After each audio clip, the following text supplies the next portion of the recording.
Hey everyone, Karan here from Check Revs, and you're watching my review of the Hear On 2 and why do I consider these to be the best Bluetooth headphones that you can buy for a relative budget. So let's just get on to it quickly.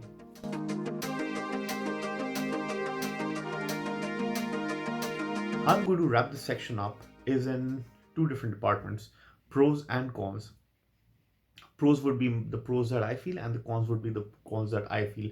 I'm not taking any other consideration of how people feel about this product, and it's going to be solely my experience with this product that I've had and how do I feel and with this product.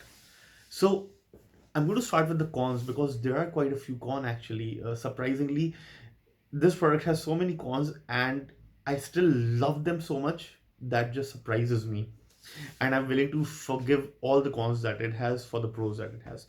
So let's just start with cons, and I'll try to be as brutal and honest with it as possible. First of all, ergonomic. When you have these headphones on, you can't lay them flat. You can just maneuver this little bit. So your head movement is completely blocked. You can just look straight and walk straight up. Yeah, straight. You can't look down anywhere. So in that sense, these are terrible. You can't lay them flat. However, you can fold them like this. So that is whatever you may get out of it. You get a carrying pouch with these headphones that come in this box here on two boxes. The second thing that I hate about these headphones are I don't exactly hate them, but then I feel that they are a detriment to my music listening experience. The weight of how of these headphones are.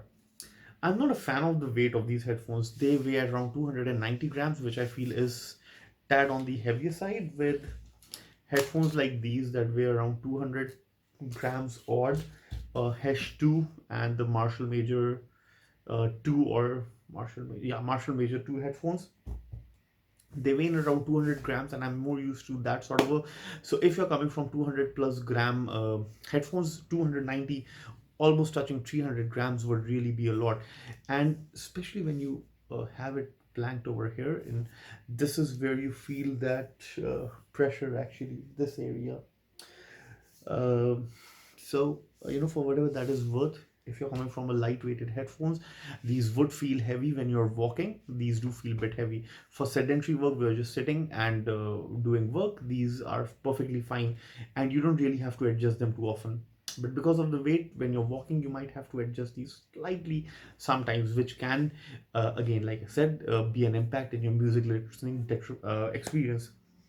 So, number three, I love these touch controls. I mean, this is the most intuitive thing that you can ever give, but it's not the best. I mean, I've used XM3s, I've used XM2. It's not fair because those are priced close to two and a half times more than this. Uh, I think these could have been slightly more responsive. But for whatever's worth, I think that is something which I won't really take it off its box that much. And we were at okay, I've lost the count. So the next thing that I hate about these speakers of these headphones are uh okay, I don't hate it actually, those are pretty decent, but let me just give you an experience of what I actually mean.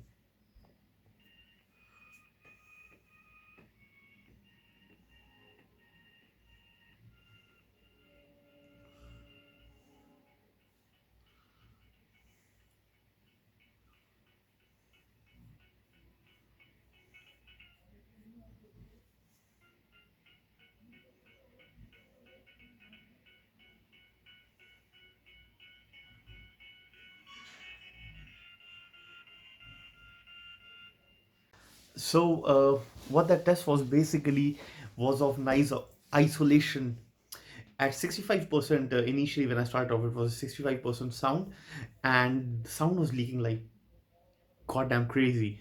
And when you pull that up to 100%, you can a person can just, two people sitting around, you can just have a party of their own with the music that is leaking out. I think of course 100% is not something that you would want to listen on. These are like really really loud headphones, but it's leaks like crazy, and that is the thing that I hate the most about these headphones, the sound leakage. Now, the last point is not something which I hate terribly, but is something that sort of impacts me in relatively little ways. This is my first noise cancellation headphone, so I'm not too crazy critical about it. The noise cancellation quality is not the best that we have in the market. It's somewhere in the range of, let's say, if I have a Sennheiser HD 4.5, this would give me somewhere around that range of noise cancellation. The best thing is that this doesn't give you noise cabin pressure feeling, so which is really good. So, but beyond that, I don't think there's any cons. So now that we have cons out of the way, just let's look at the pros, because that is what makes the day for me.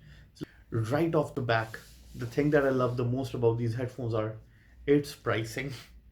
That's the first thing that I want to cover, because that is the reason why I bought these headphones, nothing else. For reference point, these headphones costed around close to 7,000. These are Sony Skull Candy Hesh 2 headphones. These Marshalls, they costed me 7,500. These are Marshall Major 2 headphones, Bluetooth. This costed me around 10,000 rupees. That's just crazy value for money. And why that's crazy value for money, I'll just be explaining in the coming points. Next reason why I love these headphones are the build quality. I was talking about ergonomics. Ergonomics are just terrible.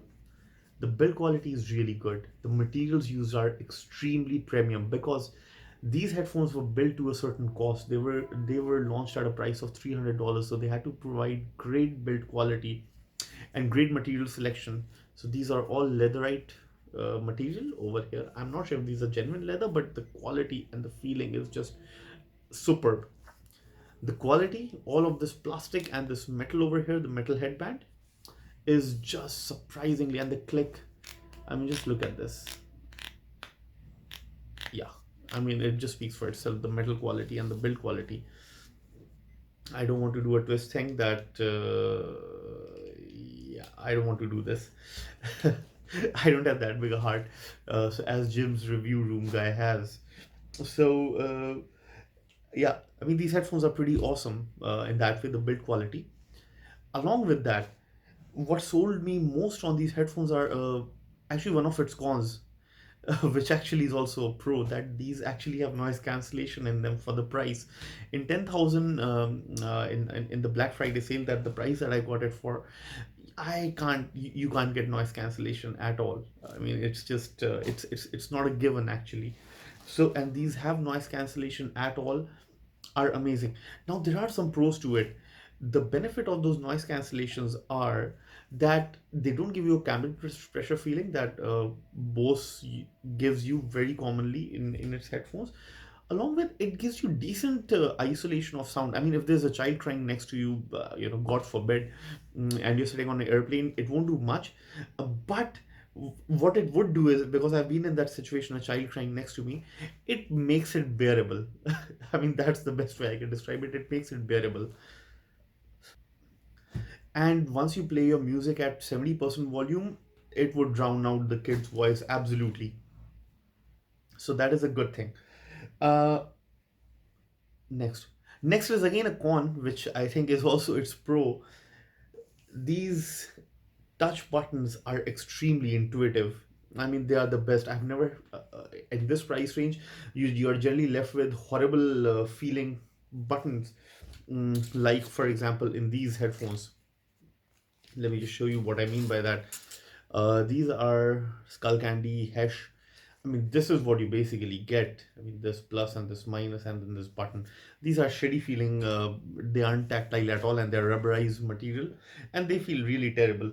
Or you can get something like these metal. This is still decent actually. This isn't that bad. So you can get something like this, which is just a one joystick that you're controlling everything with. So, I mean, and then these buttons, which are a bit recessed and a bit difficult to make out. So, what I feel is that this is the best way to go for actually. This is the best way that they could have done.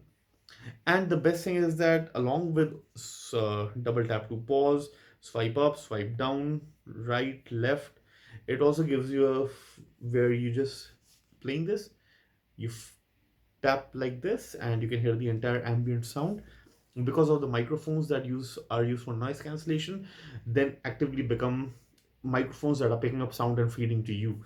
So you can listen to every single conversation without having to bring them down here and making it an ergonomic nightmare for you.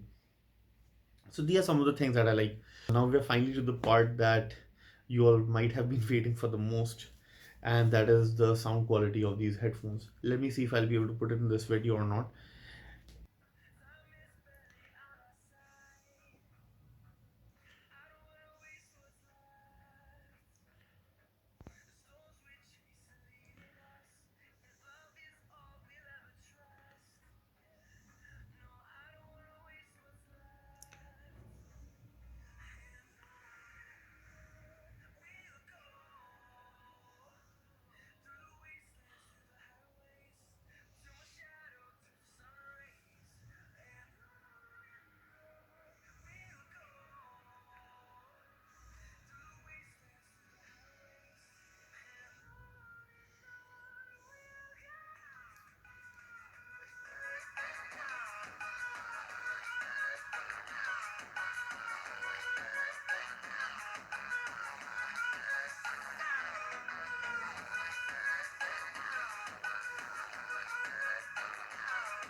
Okay,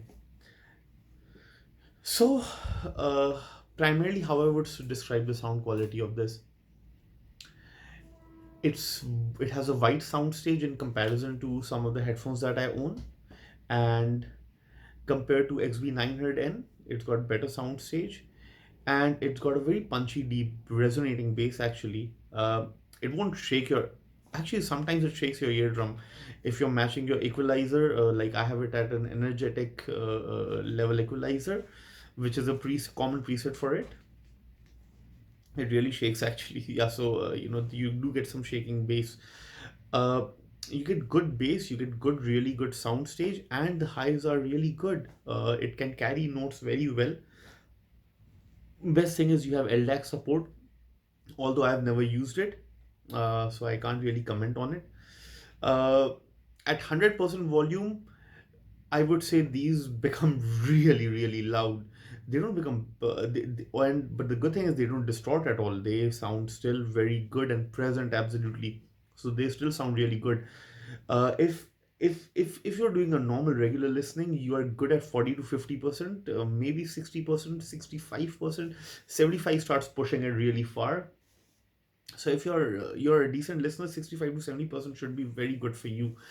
Uh, I absolutely love these headphones. They are absolutely on par with the XM2s.